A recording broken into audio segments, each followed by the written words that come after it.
you know, even though I'm at this point pretty familiar with your biography, just so that I make sure that I don't get something a little off, let's start with that. Let's just remind the voters of your background. My name is Joe Angelino. I'm the former police chief of Norwich. I was the police chief there for about 2 decades and a police officer for about 36 years. I'm a retired Marine Sergeant Major. I did 3 tours in combat in the Mideast, starting in the 90s with Desert Storm. I was a tank commander, clearing mines in the minefield. And then later on, I was an infantry first sergeant in Iraq in 2003 and again in 2005. And also you did even a brief stint as the fire chief, correct? That's correct. There was a time when I was police chief from 2008 to There was a time when I was police chief from 2006 to 2008 where I concurrently served as the fire chief for the city of Norwich. And then what have you been doing since you retired from law enforcement? Since my retirement, I've been active as a board member in the Northeast Classic Car Museum, the City of Norwich Housing Authority, and I'm also remaining in law enforcement as a part-time police officer for the village of Sherburne. And tell me about your work on behalf of Assemblyman Crouch. Right after retirement, Assemblyman Crouch said he could use some help, and I've known Assemblyman Crouch. I usually call him Cliff. I've known Cliff for years, and when he said he needed help, I went to help, and I was a constituent services person as a volunteer for about 5 years, going out to events when he was in Albany on service. You can come through. Not a problem. You were interrupt this important broadcast. We were trying to. You're all good. Thank you. Very polite. Thank you. All right. So let's just get into the issues. What do you consider to be the most pressing issues facing your district? This district is a upstate rural area. Agriculture is king. While we're very appreciative and proud of corporations like Raymond and Chobani Agriculture, we still are a rural area. And the people of this district, for the last 6 months that I've been talking to, feel as though New York City has just dominated everything that affects our daily lives. That we've had 1,400,000 people leave upstate New York speaks volumes to the oppressive taxes, regulations, and some of my friends have just moved right across the state line into Pennsylvania to maintain their friendships, but also not live in New York State. We've got to stop that hemorrhaging of people out of the state. We do that by reducing taxes. We do that by easing up on some regulations and making things more business friendly. So right now, COVID aside, it was tough to be a small business person in New York State with regulations from Department of Labor and workers' comp payments. But with COVID right now, we're crushing business, and we've got to get this thing, we got to get it conquered, we got to beat, and we've got to get back into our swing of things. Given that the economy is in such shambles, do you see that perhaps as something of an opening in which the Democrats who wield all the power in Albany now might actually be open to legislation that makes the business climate better? I would hope the majority party in Albany legislature would start helping with the business climate.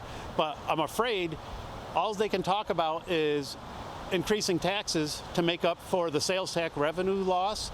That loss of sales tax is going to be huge, especially in this area. No Dick's Open, no Speedy Fest, no Luna celebrations. All of those people didn't spend money, and that sales tax revenue is going to hurt. But while we're talking about that, all they want to do on the other side of the aisle is spend $100 million on publicly funded campaigns. That's a waste of money. Not now, not ever, but especially not now. This is not the right time to be spending $100 million. We need to find other ways to reduce spending in this state, and all they want to do is raise the taxes to try and keep spending at the same limit.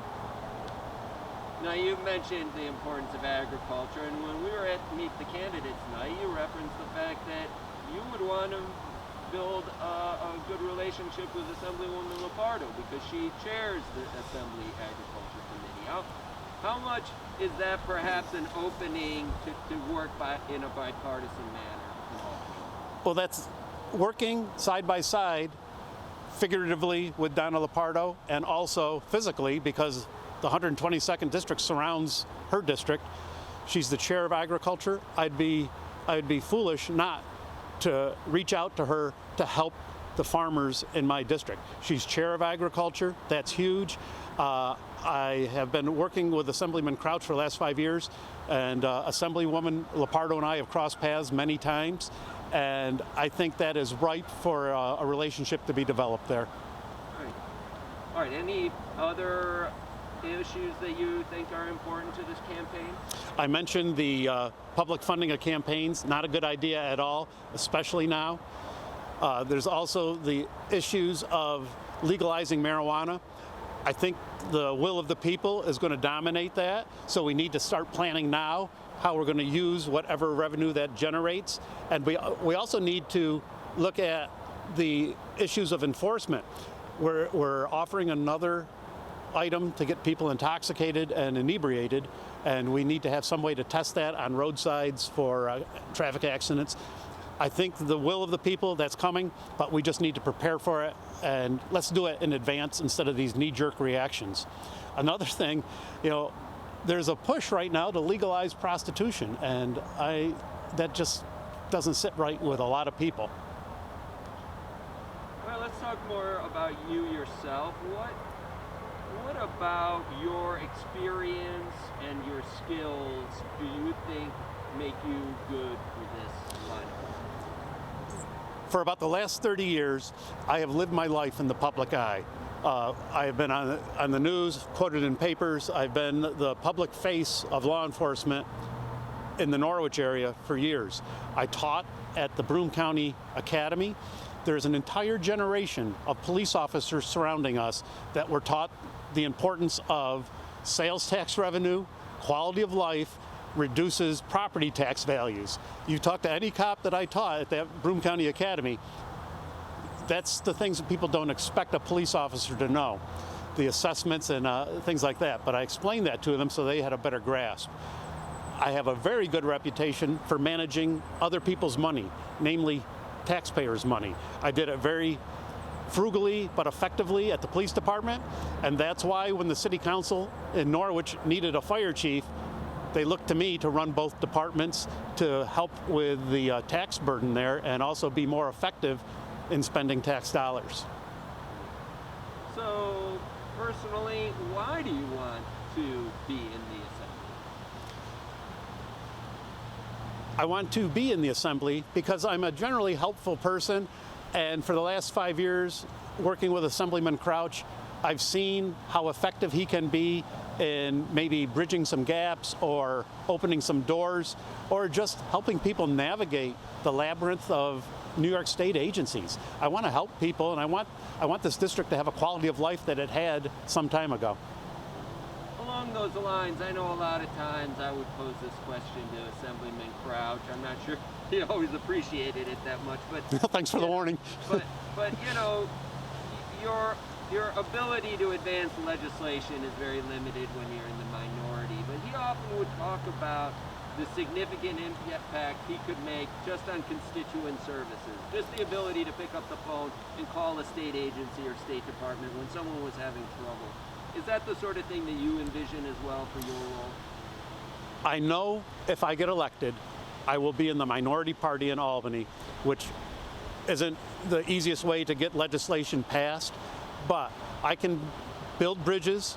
The example of Assemblywoman Lupardo is one, but also just being there on the other end of the phone to listen when people have an issue with a state agency, to help, maybe navigate and guide them to the proper persons, and maybe open some doors and explain some things to people. State government is very large, and it's not all about lawmaking.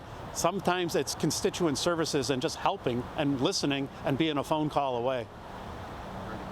All right, so now we're leading up to sort of the ultimate question. It's a pretty broad question. Why should people vote for you? I think people want to vote for me because I'm a known quantity. I've been in the public eye for many years. They know the reputation I have of providing service effectively using taxpayer dollars. They know I'm responsive. I think people want to vote for me because they want somebody that they trust in office, somebody who they feel good about voting for. And I think my past record speaks for itself. I've been willing to sacrifice everything, including my life, in the service of my country and the taxpayers. I don't think that's going to happen as an assembly person, but I'm a known quantity. People know what they're going to get, and I'm going to be a hardworking, 24-hour-a-day assemblyman.